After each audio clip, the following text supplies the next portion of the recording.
1965 to 1978, Project Serpo, Human-Alien Exchange Program, Part 19. The following story is either the greatest kept secret of all time or a complete fraud.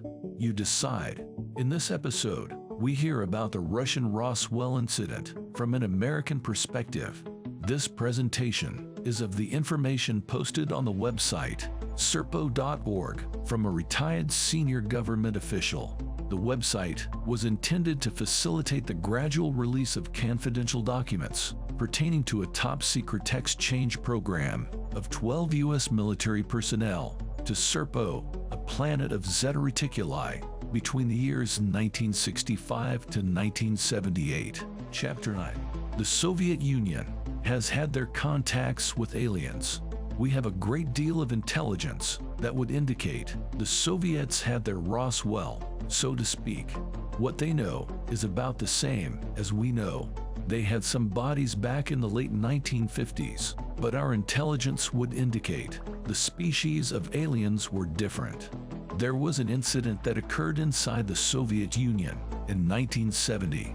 This particular incident inside the Soviet Union serves as an example of what the world has and will experience in the future. There is no way we can control visitors from outer space, from traveling to Earth and visiting our planet. We are not the only country on Earth that has been visited by the Evans. As for the incident inside the Soviet Union, there are many such sightings all over the world. A series of incidents occurred over about a week. Our intelligence gathering stations inside and outside of the Soviet Union picked up voice transmissions between Soviet air defense pilots and ground controllers regarding a number of UFOs which were being chased by Soviet pilots. The incident started in central Siberia and ended over the Black Sea. Literally thousands of Soviets observed the UFOs, and at least 20 different fighter pilots chased the UFOs. The Soviets attempted on 2 occasions to shoot down the UFOs, but to no avail. That is probably the best evidence that these things are happening over the Soviet Union. We think these UFOs were the hostile ones. 9.1 American version. On January 12, 1985, while working normal duties at Regional 2, Soviet Control Center Command, CAC, was informed of an incident at the Saranchovo ICBM facility involving a UFO. Specific information was requested by Command Central. CAC read the initial cable from the on-scene Soviet commander.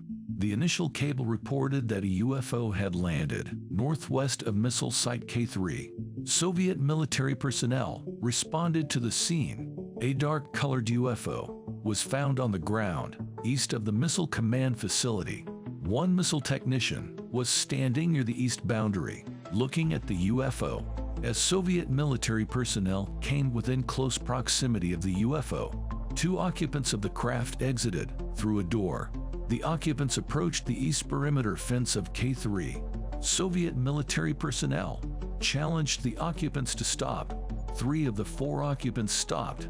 The 4th occupant continued to advance towards the fence. One Soviet military security official fired several rounds from an AK-47 rifle, hitting the occupant. The occupant fell to the ground. The 3 other occupants advanced towards the injured occupant and retrieved the body. The 4 returned to the craft. Approximately 2 minutes later, an opening appeared on the side of the craft. A bluish-green beam of light came out of the craft and struck an unoccupied jeep, completely vaporizing it. As the author of the report, being read by CAC, stated, the jeep just disappeared. An armored vehicle moved up towards the craft and fired a volley of 12.7mm rounds at the craft. The craft was struck near the undercarriage. The 4 occupants, minus the injured occupant, exited the craft and walked towards the Soviet military personnel. As one of the on-scene commanders stated, the 4 occupants did not appear to be afraid. They approached the armored vehicle and sat on the ground. Soviet commanders on scene assumed the occupants were surrendering. Several attempts were made to communicate with these occupants using the Russian language. The occupants did not seem to understand the speaker.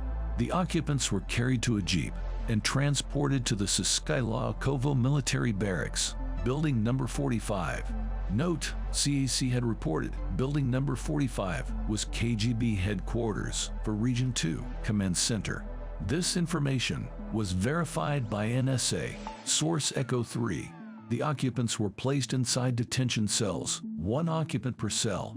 CAC arrived at Kovo military barracks, building number 45, on January 13, 1985.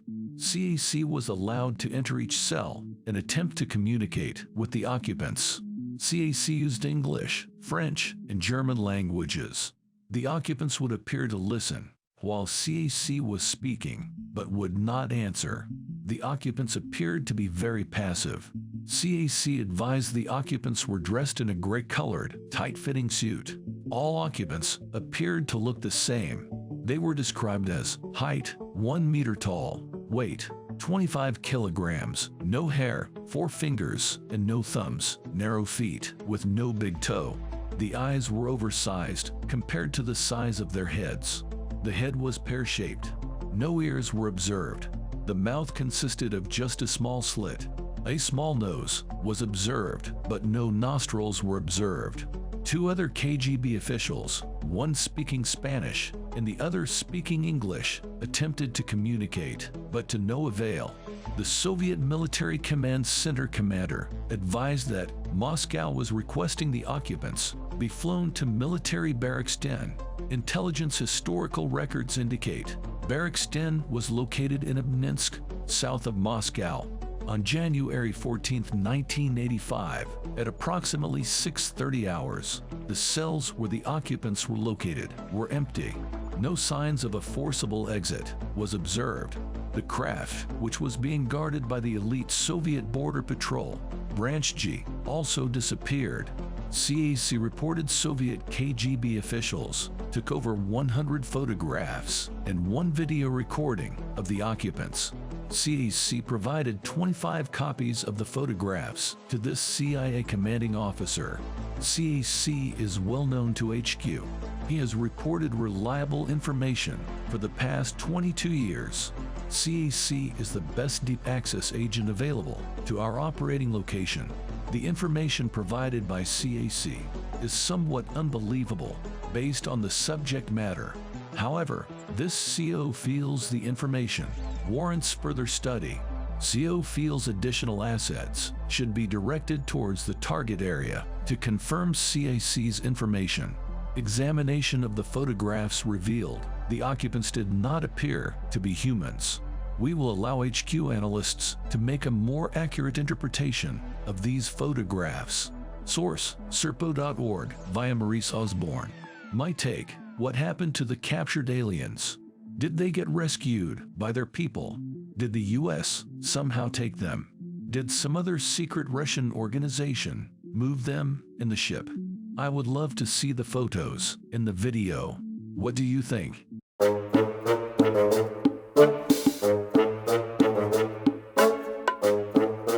Don't forget to sign up for our Patreon page. Members get early access to videos, ad-free, and you can see content you can't see anywhere else.